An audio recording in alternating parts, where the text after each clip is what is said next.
شاہ محمود کا کہنا ہے کہ حکومت نے ہم سے مذاکرات کے لیے کوئی رابطہ نہیں کیا۔ سپریم کورٹ میں ملک بھر میں الیکشن ایک ساتھ کرانے کے کیس کی سماعت کے دوران شاہ محمود قریشی نے روسٹرم پر آ کر کہا کہ حکومت کے اصرار پر عدالت نے سیاسی اتفاق رائے کے لیے موقف دیا تھا۔ تمام جماعتوں کی سیاسی قیادت عدالت میں پیش ہوئی تھی۔ انہوں نے کہا کہ سپریم کورٹ کا 14 مئی کا فیصلہ حتمی ہے۔ عدالتی حکم کو پی ٹی آئی نے سنجیدگی سے لیا، لیکن پی ڈی ایم میں آج بھی مذاکرات پر اتفاق رائے نہیں ہے۔ حکومت آئین سے انحراف کرنا چاہ رہی ہے۔ حکومت نے کہا تھا وہ مشاورت کے بعد تجاویز دیں گے، لیکن یہاں کوئی تجویز نہیں آئی۔ شاہ محمود کا کہنا تھا کہ پی ٹی آئی نے مجھے، فواد چودھری اور علی ظفر کو مذاکرات کے لیے نامزد کیا، لیکن ہم سے کوئی رابطہ نہیں کیا گیا۔ اسد قیصر نے حکومت کو مجھ سے رابطہ کرنے کو کہا، مگر آج تک مجھ سے کسی نے رابطہ نہیں کیا۔ انہوں نے مزید کہا کہ چیئرمین سینیٹ سے گزشتہ روز فون پر کہا کہ وزیر اعظم کے اصرار پر رابطہ کر رہا ہوں۔ چیئرمین سینیٹ سے کہا کہ سپریم کورٹ نے جو تجاویز دی تھی وہ کہاں ہیں۔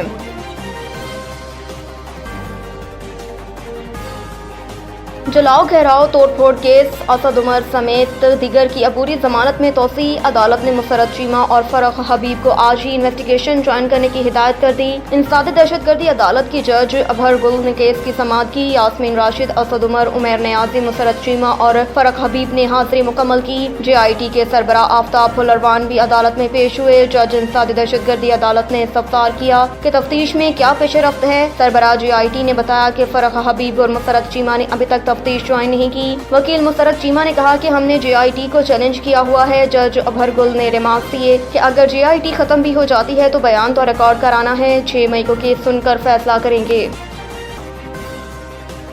حالیہ فیصلے سے پارلیمنٹ کا احتکاک مشروع ہوا، سپریم کورٹ سیاسی الجھنوں میں نہ پڑے، اسپیکر کا چیف جسٹس کو خط۔ اسپیکر قومی اسمبلی کی جانب سے چیف جسٹس کو 5 صفحات پر مشتمل خط لکھا گیا، جس میں کہا گیا کہ حالیہ فیصلوں اور ججز کی ریمارکس پر عوامی نمائندوں کو تحفظات ہیں۔ عدالتی فیصلے قومی اسمبلی کے 2 بنیادی آئینی اختیارات سے متجاوز ہیں۔ خط میں کہا گیا کہ عدالتی فیصلے سے پارلیمنٹ کا احتکاک مشروع ہوا۔ آرٹیکل 73 مالیاتی بل سے متعلق اختیارات قومی اسمبلی کو تفویض کرتا ہے۔ سپریم کورٹ سیاسی الجھنوں میں نہ پڑے، سیاسی معاملات پارلیمنٹ کو ہی حل کرنے دیے جائیں۔ اسپیکر راجہ پرویز اشرف کی جانب سے لکھے گئے خط میں کہا گیا کہ چیف جسٹس اور دیگر ججز پارلیمنٹ کی حدود کا احترام کریں۔ آئین کی بالادستی کے لیے ہم نے مل کر کام کرنا ہے۔ خط میں کہا گیا کہ آئین فیڈرل کنسولیٹیڈ فنڈ کی منظوری کا اختیار ارکان اسمبلی کو دیتا ہے۔ آپ کو قومی اسمبلی کے تحفظات پریشانی سے آگاہ کرنے کے لیے خط لکھنے کا فیصلہ کیا۔ ایوان کے کسٹوڈین کے طور پر آپ کو یہ خط لکھ رہا ہوں۔ چیف جسٹس اور ججز پر زور دیتا ہوں کہ پارلیمنٹ کی قانون سازی کے اختیار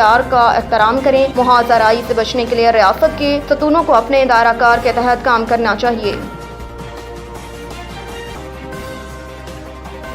فواد کا کہنا ہے کہ مولانا نے آئین کو دفنانے میں گورکن کا کردار ادا کیا۔ پی ٹی آئی رہنما فواد چودھری نے کہا کہ بلاول بھٹو اور شہباز شریف کے بیانات سے لگتا ہے کہ انہوں نے آئین کبھی نہیں پڑھا۔ ایک بیان میں فواد چودھری نے کہا کہ بلاول بھٹو اور شہباز شریف اپنی خواہشات کو آئین قرار دے چکے ہیں۔ اس وقت سپریم کورٹ ہی آئین کا تحفظ کر رہی ہے۔ انہوں نے کہا کہ مولانا فضل الرحمان نے پاکستان کے آئین کو دفنانے میں گورکن کا کردار ادا کیا، جبکہ بلاول اور شہباز شریف کے بیانات سے لگتا ہے انہوں نے آئین کبھی نہیں پڑھا۔ فواد چودھری کا کہنا تھا کہ اسپیکر قومی اسمبلی ڈمی ایوان کے ڈمی اسپیکر ہیں، ان کے کسی موقف کی اور خط کی کیا حیثیت ہوگی۔